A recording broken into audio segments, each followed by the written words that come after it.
তো আমি শুরুতেই বলেছিলাম যে সমকোণী ত্রিভুজ আঁকবো যখনই sine theta cos theta tan theta ত্রিকোণমিতিক অনুপাতের মান দেওয়া থাকবে, অন্য কিছু চাবে, তখন আমরা কি করব, সমকোণী ত্রিভুজ আঁকবো। সমকোণী ত্রিভুজ এঁকে আমরা করতে পারি। তাহলে সমকোণী ত্রিভুজ এঁকে আমরা করি। এখানে আমরা কি করব, একটা সমকোণী ত্রিভুজ আঁকি।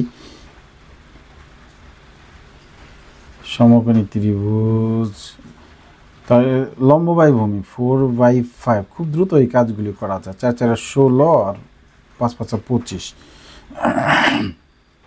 16 আর 25 যোগ করলে 16 আর 25 যোগ করলে কত হয়, 41। তাহলে আমরা কোসেক থিটার মান এখান থেকে বের করতে পারছি। কোসেক থিটার মান হচ্ছে সাইন থিটার বিপরীত √(x40/4) আর কট থিটার মান হচ্ছে ট্যান থিটার বিপরীত 5/4। তাহলে এই যে শর্টকাট আর কি, লবের হরও 4, হরের এই ভগ্নাংশের হরও 4, তাহলে 4 4 শর্টকাট আমরা বাদ দিতে পারি। √(41/5) হ্যাঁ, পেয়ে গেছি। তাহলে এই সিস্টেমে করলে একটু দ্রুত করা যায়। হ্যাঁ,